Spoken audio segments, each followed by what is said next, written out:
দুদিন ধরে ওয়েদারটা খুব সুন্দর ছিল, অল্প অল্প বৃষ্টি হয়েছে, বেশ মনোরম পরিবেশ। তাই বসে পড়লাম আমার কাজ নিয়ে। এই যে এই কাজটা, এটার উপরে আমি আগেও একবার এই কাজটা করার চেষ্টা করেছিলাম, কিন্তু ওটা আমি করতে পারিনি। দিয়ে আবার এখন স্টার্ট করছি। এই পাতাগুলো পছন্দ ছিল না, তাই অন্য একটা পাতা নিলাম। তোমরা বলো তো এটা কী পাতা? পাতা, সেই কারণে অবশ্যই সবুজ রং করতে হবে। আর গ্লাস পেন্টিংয়ে কতটা ফেব্রিক যায় আমি সেটা জানি না, তবুও চেষ্টা করলাম।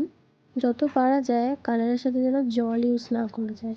আর পাতাটাকে বারংবার ধুয়ে নিতে হবে, নয়তো ছাপটা কিন্তু সেম থাকবে না, বারবার কালারটা ওভারল্যাপ হয়ে গিয়ে আর পরের সেই পাতার ছাপটাই পড়ে না।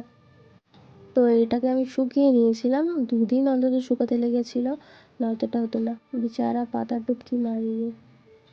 এবার দেখো এটা সম্পূর্ণ শুকিয়ে গেছে। দিয়ে এটাকে আমি ব্ল্যাক কালার করেছিলাম। সো সরি, আমি এটার ভিডিও করতে ভুলে গেছিলাম। This is the final look. ভিডিওটা ভালো লাগলে লাইক করো।